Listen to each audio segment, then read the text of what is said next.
McGrady on the run. McGrady down the lane. He bumped him with the right hand. Oh, my. Went right over the top of Cornell David. What a 20-year-old performance, huh? No! Not that one, Mr. McGrady. 13 points in 33 seconds. And he never had a doubt that he was going to pull up from three and go for the win, and why not?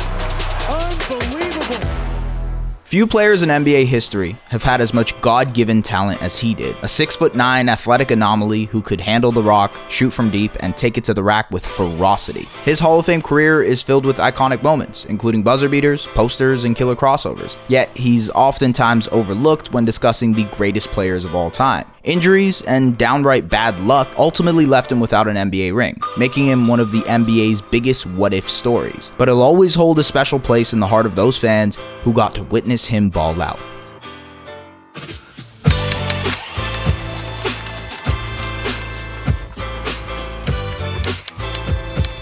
This is the story behind Tracy McGrady.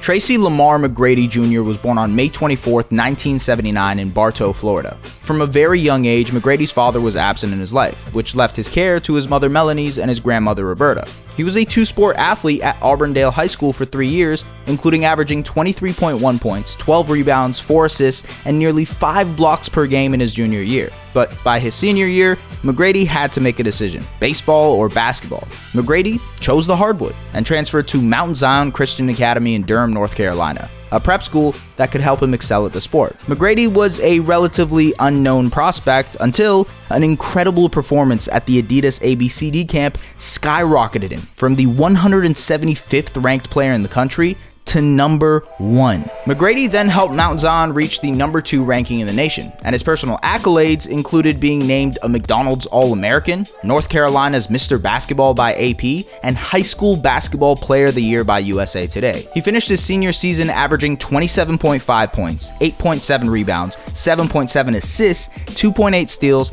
and 2 blocks per game. It was clear that McGrady was going to be a star college athlete. He even knew where he wanted to go, the University of Kentucky. On his first meeting with the team, he told his mom to cancel all of his visits. Of course, McGrady would never attend the school. The reason? A massive 6-year, $12 million contract from Adidas, which would have been voided if he decided to attend college instead of declaring for the NBA draft. I thought it would be the best decision for me and my family, and I will make myself eligible for the 1997 NBA draft.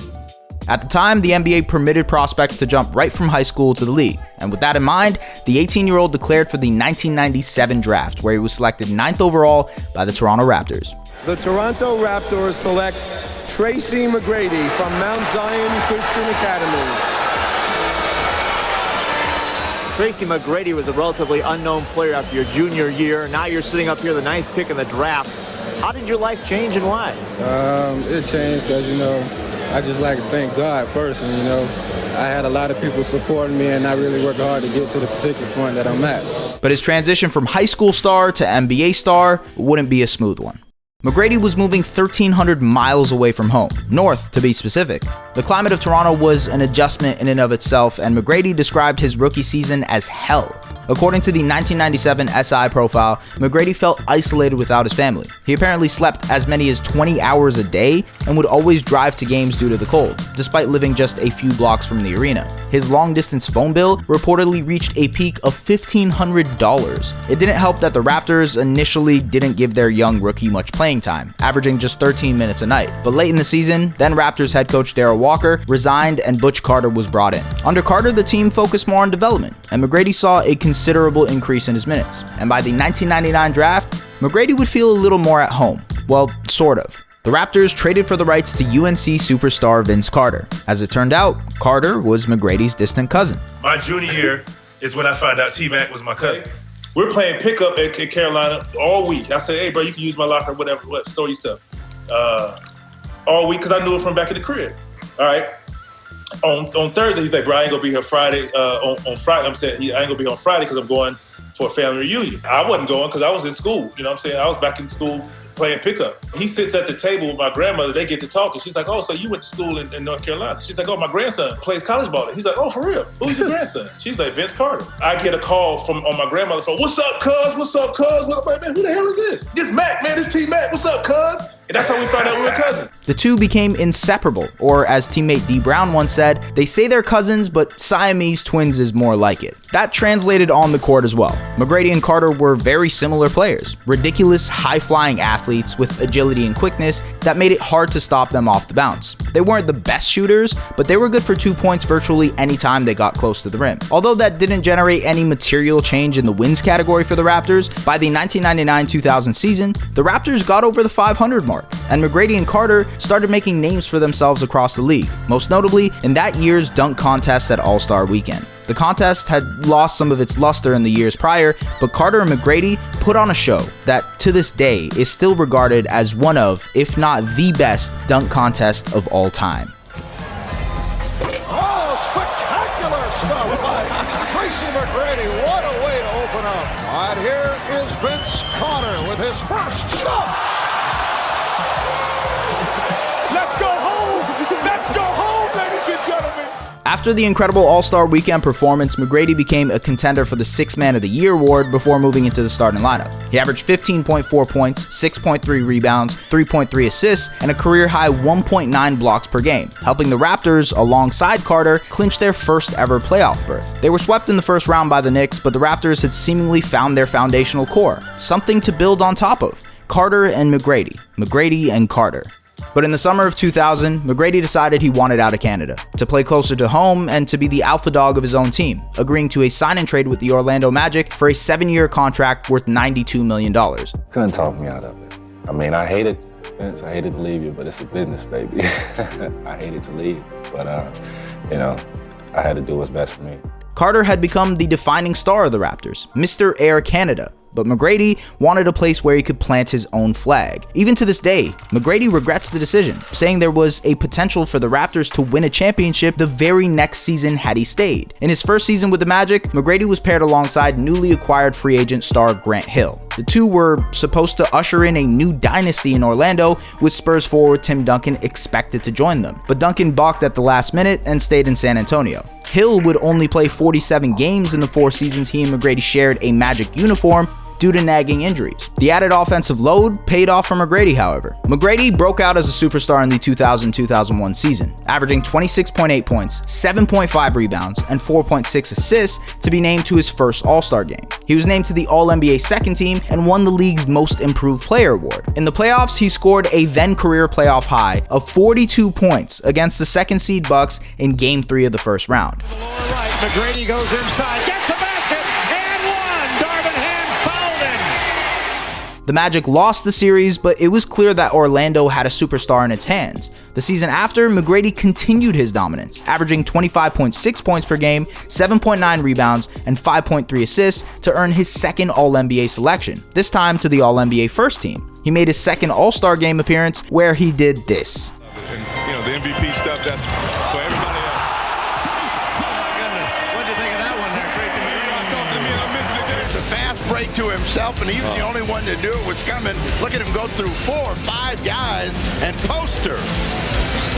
T-Mac as an individual was thriving, but come playoff time, it was another first-round exit, this time against the Charlotte Hornets. The 2002-2003 season included another milestone for McGrady, as he won the NBA scoring title, averaging over 32 points a game. He also finished a career-best 4th in MVP voting. Despite McGrady's phenomenal season, though, the Magic finished 8th in the East, setting themselves up for a first-round matchup versus the mighty Detroit Pistons. McGrady was dominant, even scoring 43 points in Game 1, and the Magic took a 3-1 lead in the series. It seemed certain that Orlando was going to pull off the upset. T-Mac even guaranteed it, saying, "It feels good to get into the second round." The Magic lost the series in 7 games, another first-round elimination. The following campaign was rocky, coming off a disappointing playoff loss. Head coach Doc Rivers was fired after the team started 1-10, and McGrady had grown frustrated with the Magic front office and their inability to find a second star to pair alongside him. Had he only stayed in Toronto. Problem was, McGrady and Hill's contracts equated to almost 50% of the Magic salary cap, making it nearly impossible to create a contending roster around the superstar. McGrady notched his second consecutive scoring title, including dropping a career-high 62 points in a winning effort against the Wizards. McGrady sets a franchise record 62. But Orlando ultimately finished with the worst record in the Eastern Conference. It was time for McGrady to find a new home. On June 29, 2004, McGrady, Juwan Howard, Tyronn Lue, and Reece Gaines were traded to the Houston Rockets as part of a 7-player deal that sent Steve Francis, Cuttino Mobley, and Kelvin Cato to the Magic. McGrady welcomed the move, even telling reporters that he was excited over the prospect of playing alongside Rockets All-Star Yao Ming. Shortly after, he signed a 3-year, $63 million extension with Houston. The Rockets, however, struggled out of the gate in McGrady's first season, going just 16-17 through their first 33 games. The team had a lot of new faces and needed a boost to get them going. McGrady provided that on a random night in Houston against the San Antonio Spurs. With the Rockets down 8 points with 41 seconds left, McGrady had one of the most memorable performances in NBA history. Here comes McGrady, no timeouts remaining. McGrady for the win. Yes! 1.7 to go. The Rockets picked things up post All-Star break and ended up winning 51 games, good for the third best record in the West. They'd face the 6-seeded Mavericks in the first round in a matchup that would be tightly contested. McGrady had one of the most memorable dunks ever in that series, posterizing the 7'6" Sean Bradley on his way to the rim. Allowed eighth field goal defense, and that says a lot. Here comes McGrady. Oh, he just sucked the gravity right out of the building. That series, however, came down to an all-important Game 7 where McGrady wasn't very memorable, missing his first 7 shots as the Rockets lost by 40 points. New team, new teammates to help, another first-round exit for McGrady. The following season was a disappointing one for the Rockets, and one that proved to be pivotal for McGrady's long-term health. He missed 47 games due to back spasms, and at one point had to be stretchered off the court due to a severe flare-up. He still ended up playing in the All-Star game in front of the Houston crowd, scoring 36 points in just 27 minutes, but the Rockets failed to make the playoffs without their star, and McGrady was never really the same player. He was still incredible, don't get me wrong, but he wasn't the high-flying, jumping out the gym type anymore. In the 2006-2007 season, McGrady took a backseat as Yao became the focal point of the Rockets' offense. He still averaged 24 points per game and helped the Rockets to the postseason, but it was clearly becoming Yao's team. In the first round, the Rockets were paired up against Carlos Boozer, Deron Williams, and the Utah Jazz. The series went to 7 games. Pressure was mounting for McGrady, who had never advanced past the first round, to silence the criticism. Even he understood that. If we don't get out of the first round this year, it's on me. Houston, however, lost in Game 7. T-Mac was now 0-6 in the first round. A visibly distraught McGrady took the podium after the game.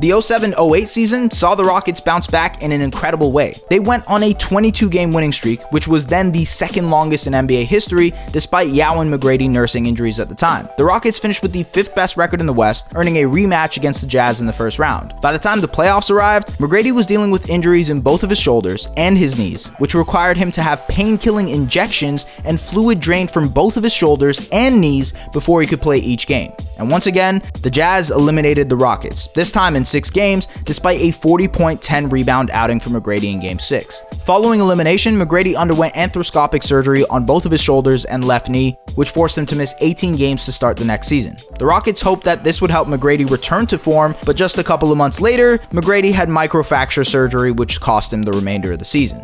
To the surprise of many, the Rockets still qualified for the playoffs and beat the Blazers in the first round without McGrady, winning their first playoff series since 1997. In the second round, the Rockets pushed the eventual finalist Lakers to 7 games, but ultimately faltered when Yao went down with another season-ending injury. That was the through line for that era of Rockets basketball: injuries. Of the 463 regular season games for which McGrady and Yao were teammates, Yao missed 146 and McGrady missed 160. In February 2010, the Rockets traded McGrady to the Knicks as part of a 3-team deal. McGrady's expiring contract was New York's main reason for acquiring the former All-Star, as it intended to pursue superstar free agents like LeBron James, Dwayne Wade, and Chris Bosh. We know how that turned out though. McGrady bounced around from the Knicks to the Pistons and the Hawks, but ultimately never found another consistent NBA home. He did play one season in the Chinese Basketball Association with the Qingdao Double Star Eagles, where he averaged 25 points. Shortly after his season in the CBA, the Spurs called him to fill out their final roster spot for the 2013 playoffs. Despite having barely any playing time, McGrady actually saw the most postseason team success of his career, advancing all the way to the NBA Finals. Unfortunately, the Spurs came just short against the Heat. A month later,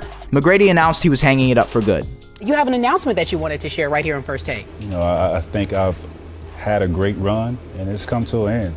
You know, I think I'm excited and I'm happy about what's next to come, and it's time to walk away. So you're retiring? It's over. A year after retirement, however, he tried to make a comeback as a baseball player. He even played for an independent baseball league for the Sugarland Skeeters, throwing over 90 miles per hour and working out with Roger Clemens and pitching in 4 games before retiring after throwing his first strikeout in the Atlantic League All-Star game. In his 16-year NBA career, McGrady was a 7-time All-Star and 2-time scoring champion. He was a 7-time All-NBA selection, was the 2001 Most Improved Player of the Year, and a gold medalist for Team USA. He was undoubtedly one of the most frustrating superstars of the 2000s, as his extraordinary talent and flair for the dramatic ultimately never amounted to team success come playoff time. But amongst his peers and fans who saw him up close, there's no doubt he's one of the greatest to ever set foot in the gym. Even the late Kobe Bryant would agree. I mean, there's a lot of guys, but the guy that always gave me the most problems actually was Tracy McGrady. Tracy McGrady? Yeah. Tracy McGrady, man. Tracy McGrady with his, you know, he had all the skills and all the athleticism, but he was 6'9", and he was really, really tough to figure out. McGrady's story is one of the biggest what-ifs in NBA history. What if he stayed in Toronto? What if Duncan signed with Orlando? What if Grant Hill didn't get hurt? What if McGrady or Yao didn't get hurt? But despite all the questions about what could have been, the one thing that was unquestionable was his greatness.